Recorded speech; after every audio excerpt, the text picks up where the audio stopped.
हम सभी के लाइफ में तीन तिगाड़ा काम बिगाड़ने वाला पर्सन होता ही होता है। वो आपका दोस्त भी हो सकता है, रिश्तेदार भी हो सकता है, कोई पर्सन हो सकता है। ठीक है, वही पर्सन हम लोग लॉ की लैंग्वेज में विटनेसेस के नाम से जानते हैं।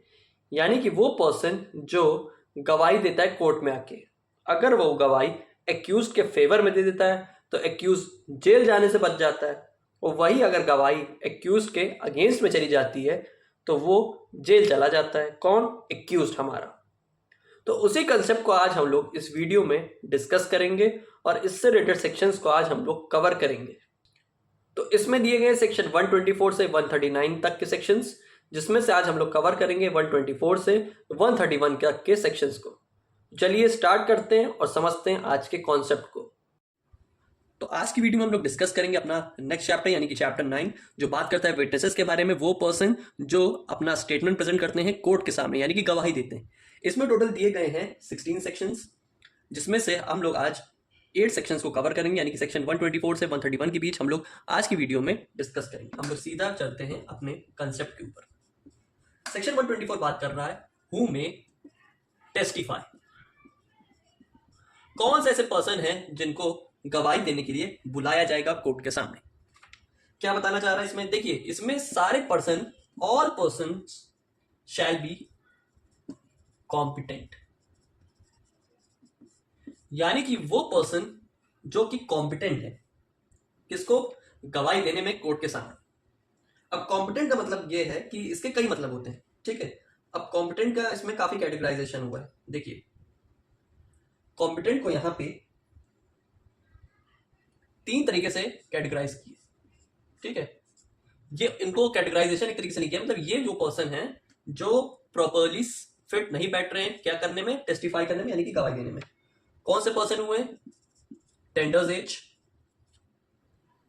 एक्सट्रीम ओल्ड एज, और तीसरे हुए डिजीज वाले, बॉडी या फिर माइंड में। तो यह बताया जा रहा है कि सारे पर्सन गवाही देने में कॉम्पिटेंट है, वो फिट बैठ रहे हैं, अप्रोप्रिएट हैं स्टेटमेंट देने में कोर्ट के सामने, एक्सेप्ट 3 पर्सन। कौन कौन से? जो कि माइनर है, यानी कि बहुत छोटे एज के, 2-4 साल के बच्चा है जैसे मान लीजिए, वो आ गया आपका टेंडर एज में। एक्सट्रीम ओल्ड एज में यानी कि 75 प्लस हो गए, 80 प्लस वाले हो गए, बूढ़े आदमी। डिसीज यानी कि जो बीमार है। अब बीमार में इसमें कई प्रकार की, कोई जैसे शारीरिक रूप से फिजिकली डिसेबल्ड है, मेंटली डिसेबल्ड यानी कि अनसाउंडनेस ऑफ माइंड है, जैसे जो मेंटली परफेक्ट नहीं है। ठीक है, तो इसमें वो पर्सन आ गए।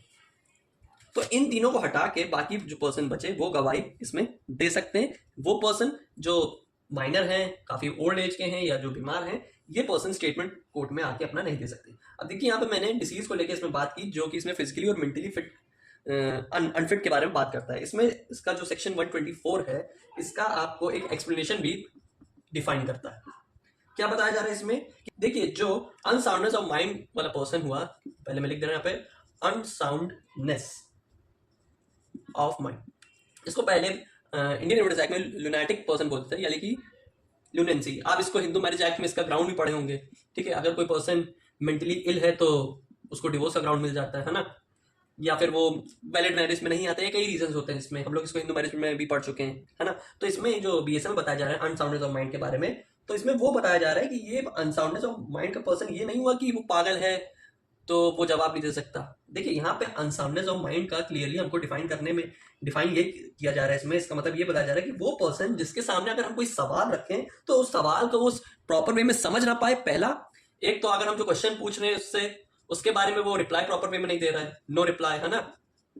और दूसरा, उसका वो एक प्रॉपर आंसर नहीं दे रहा है, यानी कि एक तो वो सवाल समझ नहीं पा रहा है, unable to understand the question, और अनेबल टू रिप्लाई, यानी कि वो प्रॉपर आंसर इसका एप्रोप्रिएट वे में नहीं दे पा रहा। तो वो पर्सन को हम लोग अनसाउंडनेस ऑफ माइंड की कैटेगरी में रखेंगे। ठीक है, बाकी अगर कोई पर्सन एप्रोप्रिएट मैनर में है, थोड़ा अगर वो क्वेश्चन समझ भी रहा है, थोड़ा बहुत प्रॉपर फिट बैठ रहा है, कॉम्पिटेंट बैठ रहा है कोर्ट की नजर में, ठीक है, और ये इन 3 एक्सेप्शंस में नहीं लाइक कर रहा है, तो वो कॉम्पिटेंट पर्सन हुआ। वो यहाँ पे विटनेस यानी कि गवाही कोर्ट में दे सकता है, अपना स्टेटमेंट प्रेजेंट कर सकता है कोर्ट के सामने। ठीक है, तो ये यहाँ पे सेक्शन 124 विटनेस को लेकर बात करता है। अब देखिए, विटनेस पे बात आ गई तो इसमें अब नेक्स्ट सवाल पूछता है कि भैया कौन कौन से विटनेस हो गए, कितने तरीके के विटनेस हो गए। कहने का मतलब है कि अब आप चलिए गवाही देने के लिए बुला तो लिया, लेकिन कौन से पर्सन एग्जैक्टली आएंगे। देखिए, इसमें कैटेगराइजेशन हुआ है। कहने का मतलब है इसमें कई तरीके के विटनेस बटे हुए हैं, तो एक एक करके इन सभी को देख ले रहे हैं। देखिए, एक विटनेस होते हैं प्रोसिक्यूशन विटनेस। कौन से विटनेस हो गए? Prosecution witness.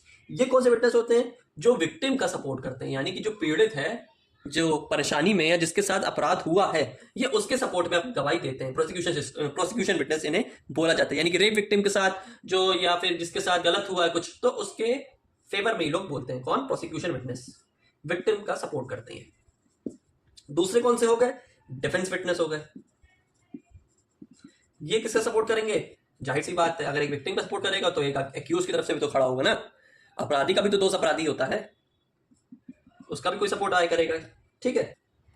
तीसरे हमारे हो गए आई विटनेस, वो पर्सन जिसने पर्टिकुलर एक्ट या फिर क्राइम को होते या फिर करते देखा है। ठीक है।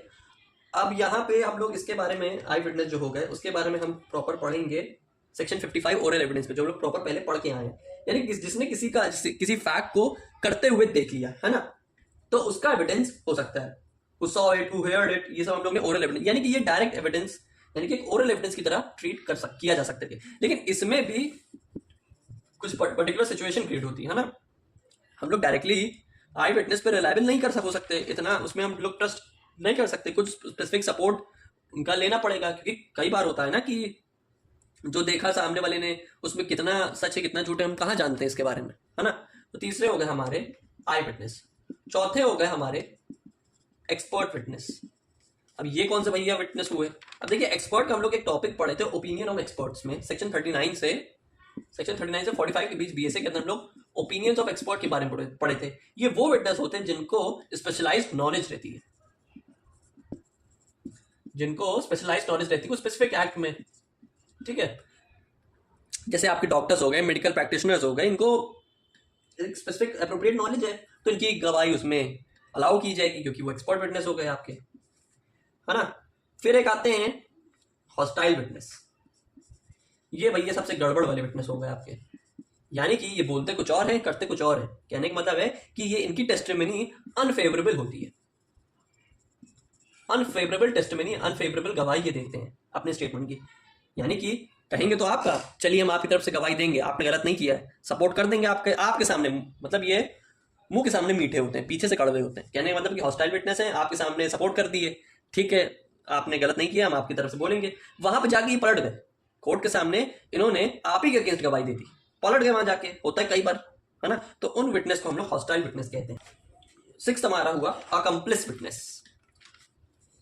अकम्प्लिस विटनेस, ये कौन से विटनेस हो गए?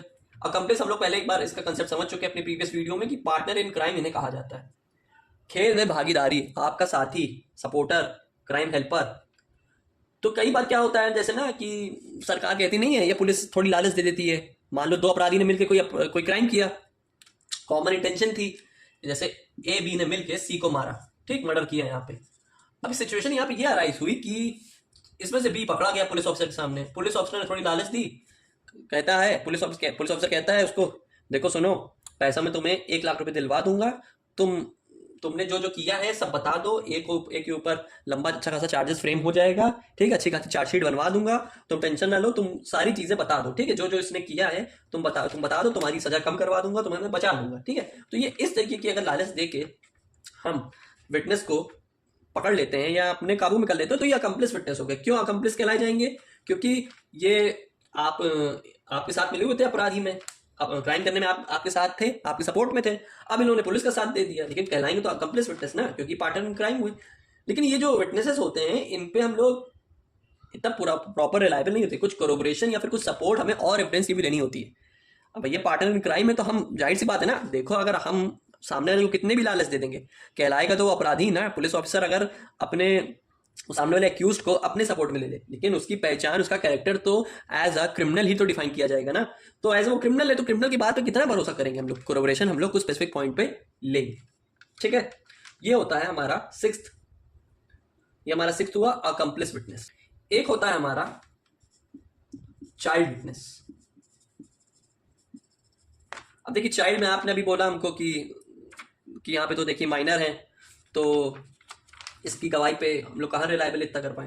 देखिए, चाइल्ड विटनेस को हम कुछ स्पेसिफिक पॉइंट तक कॉम्पिटेंट रख सकते हैं, कुछ सर्टेन लिमिटेड सिचुएशन में, है ना।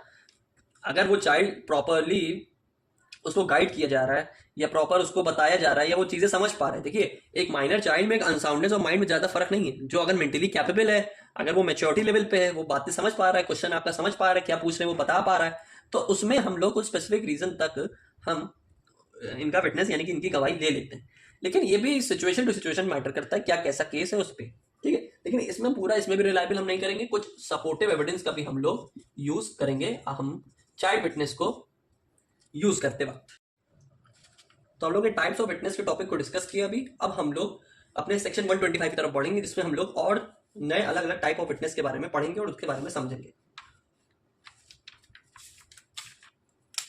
तो देखते हैं सेक्शन 125 क्या बताना चाह रहा है। सेक्शन 125 बता रहा है witness unable to communicate verbally. क्या मतलब हुआ कि वो विटनेस जो अनेबल है बोलने में, प्रॉपर वे में बोल नहीं पा रहे हैं, उनके लिए क्या किया जाएगा। तो अगर प्रॉपर वे में नहीं बोल रहे हैं तो वो यहां पे राइटिंग से, साइंस, इशारों से, जेस्चर से, ठीक है ना, अपनी बात को बोल सकते हैं और कोर्ट में प्रेजेंट कर सकते हैं और दे सकते हैं अपना ओरल एविडेंस कोर्ट के सामने, ठीक है। तो और इन विटनेसेस को हम लोग बोलते हैं डंप विटनेसेस। कौन से विटनेसेस? Dump witnesses. यानी कि कोई पर्सन वर्बली नहीं बोल पा रहा है, प्रॉपर वे में उसको बात नहीं समझ आ रही है, बोल ही नहीं सकता, डंप है, सुनाई भी नहीं दे रहा उसको, कई प्रॉब्लम उसको साथ है। कहने का मतलब है कि वो अनसाउंडनेस ऑफ माइंड की कैटेगरी में आ रहा है ना। तो उसके साथ क्या किया जाएगा? तो उसके साथ यही किया जाएगा कि वो लिख के यहाँ पे अपना स्टेटमेंट दे दे, ठीक है, कुछ जेस्चर के थ्रू कर दे। साथ ही साथ इसमें आगे और बात बताई जा रही है कि अगर वो ये सब भी नहीं कर पा रहा है, ठीक है, ना वो लिख पा रहा है, ना साइन जेस्चर कुछ नहीं कर पा रहा है, ठीक है, तब यहाँ पे उसको एक इंटरप्रेटर, तब उसको यहाँ पे एक असिस्टेंट इंटरप्रेटर हो सकता है या फिर कोई स्पेशल एडुकेटर दे मिलेगा वहां पे, और उसके स्टेटमेंट को रिकॉर्ड किया जाएगा और वही स्टेटमेंट उसको एज अ वीडियो रिकॉर्डिंग में लिया जाएगा। नीचे इसका प्रोवाइजो और आगे एक्सप्लेन कर रहा है कि यहाँ पे कोई स्पेशल एडुकेटर या फिर असिस्टेंट यहाँ पे मिलेगा और उसके स्टेटमेंट को यहाँ पे रिकॉर्ड करके वीडियोग्राफी के फॉर्म में यूज किया जाएगा। कई बार क्या होता है सिचुएशन, रेप केसेस में मिलनी होता है यार, कि कई बार एक्यूज जो होता है वो ऐसे क्राइम कर लेता है, ऐसे लोग के साथ क्राइम कर लेता है जो माइनर है या कोई डिसेबिलिटी से गुजर रही है, कई इश्यूज हैं। अब वो बेचारी क्या बोले, कैसे अपने बात को एक्सप्लेन करे, है ना। अब मान लीजिए किसी लड़के ने किसी लड़की ऊपर एसिड फेंक दिया, मुंह उसका आधा जल गया, ठीक है, और उसको कुछ इश्यूज हो गई, है ना, कि उसके साथ मारपीट हो गई, काफी उसको इंजरी हो गई, बोलने की हालत में नहीं, काफी उसके साथ प्रॉब्लमैटिक सिचुएशन क्रिएट हो गई, है ना। अब वहां पे वो विटनेस कैसे अपनी बात को एक्सप्लेन कर पाएगा? तो उसके लिए ये तरीका यूज किया जाता है जो हमारे सेक्शन 125 में बताया गया, है ना, जिसको हम लोग डंप विटनेस के नाम से जानते हैं। तो हमारी 8वां विटनेस हो गया डंप विटनेस, जिसमें 125 डील करता है। देखते हैं 126 क्या बताना चाह रहा है। सेक्शन 126 बात कर रहे हैं competency of husband wife as witnesses in certain cases, ठीक है। क्या मतलब हुआ इसका? इसमें बताया जा रहा है कि हस्बैंड और वाइफ है, वो यहाँ पे कॉम्पिटेंट विटनेस ट्रीट किए जाएंगे और वो यहाँ पे स्टेटमेंट दे सकते हैं सिविल केसेस में और क्रिमिनल केसेस में भी, ठीक है। Competency of husband and wife as witnesses in certain cases, जितनी भी सिविल प्रोसीडिंग है पार्टीज की, सूट जिसमें फाइल हुआ हस्बैंड वाइफ में, तो वो वहां पे कॉम्पिटेंट विटनेस कहलाएंगे, है ना। और क्रिमिनल प्रोसीडिंग में वो भी एज अ ट्रीट किए जाएंगे आपके कॉम्पिटेंट विटनेसेस। तो ये विटनेसेस को हम लोग एक तरीके से इंटरेस्टेड विटनेसेस भी कहते हैं, ठीक है। अब सेक्शन 126 को आगे और इलैबोरेट किया जाएगा, आने वाले सेक्शन अभी हम और अभी इसी में कवर करेंगे, तो उससे आप और 126 को क्लियर वे में समझ लेंगे। और इसमें हमारे कवर होते हैं इंटरेस्टेड विटनेसेस, जो हमारे 9th, यानी कि वो पर्सन जो इस एक्ट से जुड़े हुए, आपके फ्रेंड्स हो गए, रिलेटिव्स हो गए, ये सब पर्सन हो गए, ठीक है। तो ये था 126। 127 क्या बताया जा रहा है इसमें? 127 जजेस और मजिस्ट्रेट को लेके यहाँ पे बात की जा रही है। यहाँ पे क्या बताया जा रहा है इनके बारे में कि यहाँ पे कोई भी जज, कोई भी मजिस्ट्रेट, है ना, जब तक कि उसको अगर कोई स्पेशल कोर्ट से, कोई अपने सुपीरियर ऑफिसर से, यानी कि सीनियर यानी कि हायर कोर्ट से उसको जब तक कोई परमिशन, अथॉरिटी नहीं दी जाती, तब तक वो वहां पे वो विटनेस के फॉर्म में एक्ट नहीं करेगा, वो विटनेस बन ही नहीं सकता। वो किसी भी क्वेश्चन के लिए कंपेल्ड नहीं रहेगा। वो क्यों आंसर दे?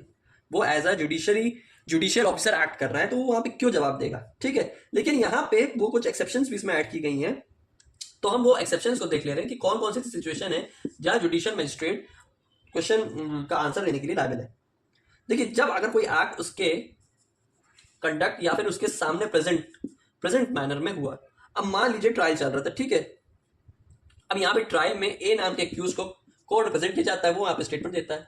अब ए क्या करता है, वहां के जो आयो होते हैं यानी कि इन्वेस्टिगेशन ऑफिसर या फिर पुलिस ऑफिसर, उसके ऊपर गोली चला देता है या उसको मारने की कोशिश करता है या जो भी करता है। अब देखिए, यहाँ पे क्राइम किसके सामने हुआ है, पुलिस ऑफिसर के सामने। पुलिस ऑफिसर कहाँ प्रेजेंट था, कोर्ट के सामने। कोर्ट में कौन एक्ट कर रहा है, जुडिशियल मजिस्ट्रेट, जज या फिर मजिस्ट्रेट आपका एक्ट कर रहा है। तो उसके प्रेजेंस में अगर कोई एक्ट हो रहा है तब वो वहां पे आंसरेबल होगा, यानी तब वो वहां पे अपना जवाब दे सकता है, तब वो एज अ विटनेस काम करेगा, ट्रीट करेगा, क्योंकि वो इंटरेस्टेड विटनेस में भी काम आ सकता है और एज अ उसके कंटेक्ट के सामने हो रहा है तो वो वहां पे जवाब दे सकते हैं। दूसरा यहाँ पे क्या है, अगर उस फैक्ट के बारे में उसको नॉलेज हो, ठीक है, नॉलेज ऑफ द फैक्ट, किसको, जेएम या फिर जुडिशियल जज या फिर मजिस्ट्रेट को, है ना। अगर उसको किसी फैक्ट के बारे में नॉलेज है तब वो वहां पे जवाब दे।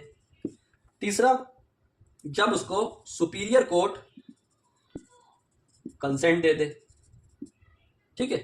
तो यहाँ पे 3 एक्सेप्शन यहाँ पे बताई जा रही है कि पहला, अगर वो एक्ट उसके सामने हुआ हो और उस फैक्ट के बारे में उसको नॉलेज हो, ठीक है, और या फिर उसको सीनियर अथॉरिटी, हायर अथॉरिटी से कंसेंट मिली हो कि आप इसमें अपना एग्जामिन करिए और एज एक्टिंग एज अ जज आप एज अ विटनेस काम कर सकते हैं, ठीक है। तो तब वैसी अगर कुछ सिचुएशन क्रिएट होती है तब वहां पे सेक्शन 127 में ये 3 एक्सेप्शन आप अप्लाई कर सकते हैं। अदर देन दैट आप वहां पे एज अ विटनेस एक्ट नहीं कर सकते हैं, आप कोई आंसर देने के लिए कंपेल्ड नहीं हो, ठीक है। अब देखते हैं सेक्शन 128 को। 128 बात करता है कम्युनिकेशन ड्यूरिंग मैरिज, यानी कि पति पत्नी की आपसी बातें, ठीक है। इसमें ध्यान से शब्द एक समझिएगा, ड्यूरिंग मैरिज। ना इसमें बिफोर मैरिज के बारे में कुछ बात की गई है, ना इसमें आफ्टर मैरिज के बारे में बात की गई, क्योंकि बिफोर मैरिज और आफ्टर मैरिज की जो कम्युनिकेशन है उसका कोई यूज नहीं है इस सेक्शन 128 में एज अ विटनेस। लेकिन जो हमारा during the time of marriage जो कम्युनिकेशन होती है आपस की हस्बैंड वाइफ की, उसको यहाँ पे प्रोटेक्ट करता है हमारा सेक्शन 128। क्या बताना चाह रहा है हमारा सेक्शन 128 कि नो पर्सन हु इज और has been married shall be compelled to disclose any communication made to him during marriage, ठीक है। जो आपसी की जो आपस में जो हस्बैंड वाइफ का जो एक बॉन्ड होता है उसके थ्रू जो उनकी जो बातें जो उनकी होती है आपस की, वो एज अ प्राइवेसी मतलब ट्रीट की जाती है ना। तो वो कोई थर्ड पर्सन ना सुन सकता है ना किसी से जान सकता है। मान लीजिए कोई पर्सन हस्बैंड से पूछता है, अच्छा वाइफ के साथ क्या कितना टाइम बीता, कहाँ घूमने गए, क्या किया क्या नहीं किया, ये सब। तो ये सब बेफालतू की चीज़ें आप ड्यूरिंग द मैरिज नहीं पूछ सकते। हाँ, बिफोर द मैरिज आप एक बार की जानकारी ले सकते हैं, आपके फ्रेंड्स रिलेटिव्स हैं, पूछते हैं कौन है लड़की, कहाँ की, ये सब चीज़ें चलिए चलता है। और आफ्टर द मैरिज आप ले सकते हैं। आफ्टर द मैरिज का मतलब क्या हो गया कि डिवोर्स प्रोसीडिंग के टाइम, यानी कि डिवोर्स की जब कंडीशन आती है तब यहाँ पे हस्बैंड वाइफ अपनी बातें एक दूसरे से शेयर कर सकते हैं, अपनी बातें किसी थर्ड पर्सन से शेयर कर सकते हैं। Other than that during the marriage उनकी कम्युनिकेशन जो होती है आपस की ड्यूरिंग द मैरिज, वो एज अ ट्रीट की जाती है प्राइवेसी को कंसर्न करते हुए। तो वो उन बातों का विटनेस नहीं दे सकता, ना ही हस्बैंड दे सकता है, ना ही वाइफ दे सकता है। मान लीजिए यहाँ पे देखिए ड्यूरिंग द मैरिज क्या होता है, एक एग्जांपल लेते हैं कि हस्बैंड है, किसी का मर्डर करके आ जाता है किसी पर्सन का थर्ड, और डब्लू को ये बात बता देता है, अपनी वाइफ को ये बात बता रहा है। अब देखिए ड्यूरिंग द मैरिज हो रही है और ये दोनों का कम्युनिकेशन हो रहा है, ठीक है। अब इसको ध्यान से समझिएगा, हस्बैंड ने मर्डर किया किसी पर्सन का, ठीक है, थर्ड पर्सन का, और वाइफ को ये जानकारी आके दे रहा है। कब दे रहा है, ड्यूरिंग द मैरिज दे रहा है ना। एक तरीके से वो एक्स्ट्रा जुडिशियल कन्फेशन इसको ट्रीट किया जाएगा। आपने कन्फेशन पढ़ा होगा, जुडिशियल होते हैं कि एक्स्ट्रा जुडिशियल होते हैं। जुडिशियल जो हम कोर्ट के सामने दे, और जो एक्स्ट्रा जुडिशियल जो वो होते हैं जो हम लोग कोर्ट के बाहर आके देते हैं ना, ठीक है। तो अब यहाँ पे वाइफ कहती है मुझे तुमसे डिवोर्स चाहिए, मैं किसी खूनी अपराधी या क्रिमिनल के साथ नहीं रह सकती, ठीक है। अब जब यहाँ पे सिचुएशन क्रिएट हुई कि जब प्रोसीडिंग में स्टार्ट हुआ, जब यहाँ पे कोर्ट ने पूछा गया, अब वाइफ यहाँ पे आई विटनेस बनी, मर्डरर यहाँ पे एच हुआ यानी कि एक्यूज हुआ, डब्ल्यू वाइफ यहाँ पे विटनेस बन गई। अब विटनेस यहाँ पे एक्यूज के अगेंस्ट यहाँ पे कोई विटनेसेस अपनी टेस्टिमनी दे रहा है, गवाही दे रहा है कि मेरे हस्बैंड ने क्राइम किया है, क्रिमिनल है ये, और यहाँ पे मुझे डिवोर्स चाहिए, मुझे इसके साथ नहीं देना। तो इस बात का स्टेटमेंट वाइफ नहीं दे सकती। क्यों नहीं दे सकती? क्योंकि ये ड्यूरिंग द मैरिज हो रहा है ना।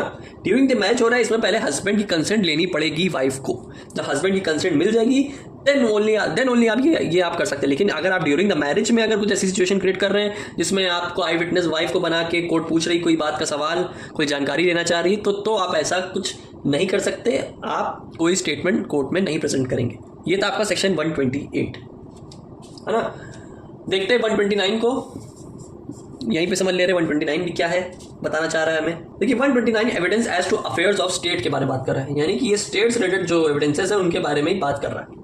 तो यहाँ पे बताया जा रहा है, ये सेक्शन बता रहा है कि जो अनपब्लिश्ड ऑफिशियल रिकॉर्ड होते हैं, अब देखिए स्टेट कुछ जो स्टेट गवर्नमेंट होती है वो कुछ स्पेसिफिक कुछ ना कुछ लॉज क्रिएट करती है, कुछ स्पेसिफिक ऑर्डर पास करती है, या कोई कॉन्फिडेंशियल मैटर पे कुछ डिस्कशन हो रहा होता है गवर्नमेंट का, तो ये सब ऑफिशियल रिकॉर्ड में रखा जाता है, ठीक है। अब देखिए वो कॉन्फिडेंशियल होता है, किसी थर्ड पर्सन के हाथ ना लगे, ठीक है।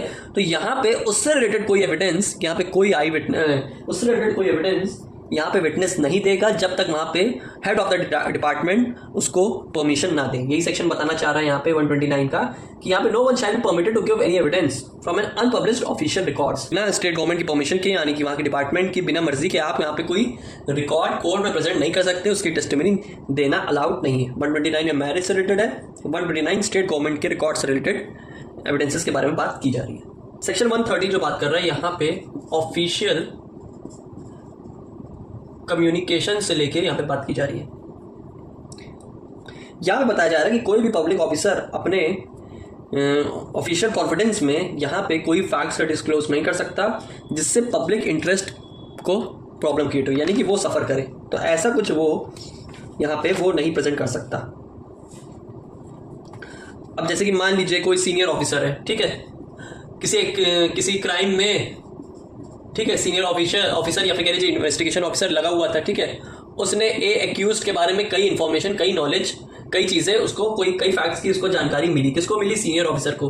तो आईओ ने क्या किया, यहाँ पे अपने जो सब ऑफिसर हैं, अपने जूनियर ऑफिसर्स को बताया कि देखो इसने ये क्राइम किया था, ये बारे में होती ना एक टीम इन्वेस्टिगेशन ऑफिसर की, कि यहाँ पे क्या क्या फैक्ट्स मिले इन्वेस्टिगेशन के टाइम, तो वो सब इन्फॉर्म किया रहता है। तो अपना जो सीनियर ऑफिसर है वो जूनियर ऑफिसर को बता रहा है। अब यहाँ पे देखिए जूनियर ऑफिसर की ड्यूटी बनती है कि यहाँ पे वो कोई फैक्ट्स का डिस्क्लोज किसी थर्ड पर्सन, किसी एक्यूज या किसी ऐसे पर्सन को ना करे जो सफ़र हो सकता है कल को पब्लिक इंटरेस्ट के पॉइंट से। कहने का मतलब है कि कोई कॉन्फिडेंशियल मैटर इसमें आ गए या कोई ऑफिशियल चीज़ें हैं। अब देखिए ऑफिशियल ये पब्लिक सर्वेंट होते हैं, जाहिर सी बात है, सीनियर ऑफिसर्स हो गए, आपके पब्लिक ऑफिसर्स हो गए, आपके पुलिस ऑफिसर हो गए, इन्वेस्टिगेशन ऑफिसर हो गए, जज हो गए, है ना, यानी कि जो एज ए जुडिशियल बॉडी में एक्ट कर रहे हैं या लॉ एंड ऑर्डर की मेंटेनेंस के बेसिस में काम कर रहे हैं। अब ये देखिए इनके एक ऑफिशियल रिकॉर्ड्स होते हैं, है ना, तो ये बातें उन्हीं जानकारी, ये सारी जानकारी उन्हीं के पास रहती है, उन्हीं को देते हैं जो उस डिपार्टमेंट के अंडर आते हैं, है ना, जो जुडिक्शन के अंडर आते हैं, उनको भी मिले।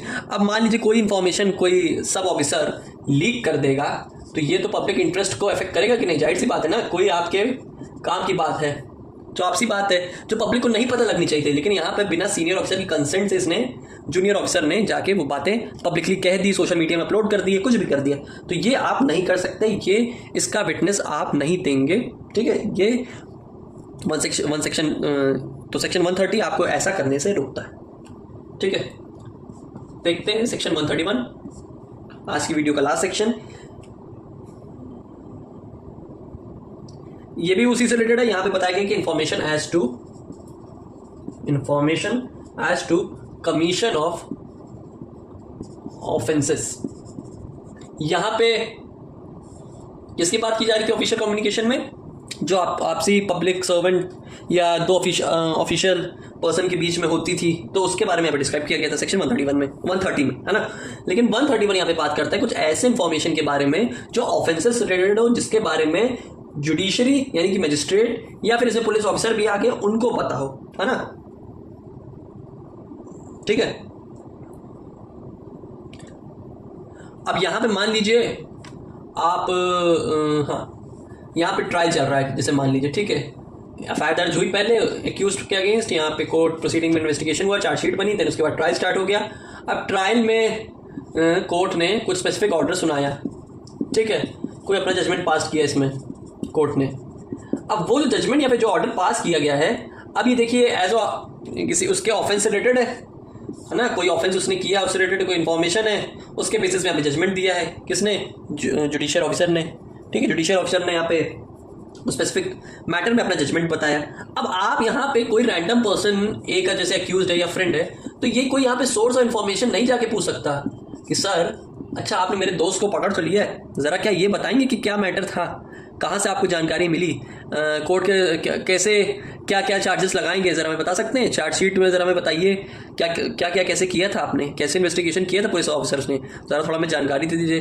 तो आप उनसे ये नहीं पूछ सकते कि क्या सोर्स ऑफ इन्फॉर्मेशन थी आप में, आप जो एक्यूज को जेल भेज रहे हैं, तो आप ये डायरेक्टली जाकर नहीं पूछ सकते। और यहाँ पे पुलिस ऑफिसर या फिर मजिस्ट्रेट, दोनों की बात कर रहा हूँ मैं, मजिस्ट्रेट प्लस पुलिस ऑफिसर दोनों की बात की जा रही है यहाँ पे, कि वो यहाँ पे कंपेल नहीं है, आपका वो नौकर नहीं है कि आपको बैठ के भैया बताए सोर्स ऑफ इन्फॉर्मेशन क्या है, आपको जानकारी नहीं देगा जाके वो कि बताओ क्यों भेजे अंदर। देखिए ऐसा आपको राइट तो है, लेकिन ये सब जानने के नहीं कि आपका सोर्स ऑफ इन्फॉर्मेशन क्या है, आपको इस मुजरिम के बारे में पता कैसे चला, ये सब जानेंगे तो बेवकूफ़ी आपको खुद अंदर कर दिया जाएगा। तो आप ये ऐसे आप नहीं कर सकते, ठीक है। तो यहाँ पे मजिस्ट्रेट है, पुलिस ऑफिसर है और रेवेन्यू ऑफिसर के लेकर भी बात इसमें की गई है सेक्शन 131 के एक्सप्लेनेशन में। उसमें भी यही चीज़ बताई जा रही है कि कोई यहाँ पे बाउंड नहीं है आपको यहाँ पे ज्ञान देने के लिए, आपको सोर्स ऑफ इन्फॉर्मेशन देने के लिए कि कैसे पकड़ा गया, क्या हुआ, ये सब नहीं बताएगा कोई।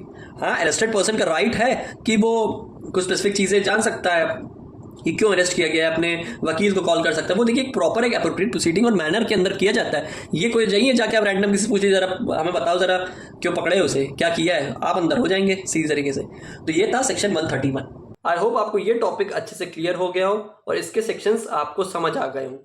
बाकी बचे हुए सेक्शंस हम लोग नेक्स्ट वीडियो में डिस्कस करेंगे। तो मिलते हैं फिर अपनी नेक्स्ट वीडियो में।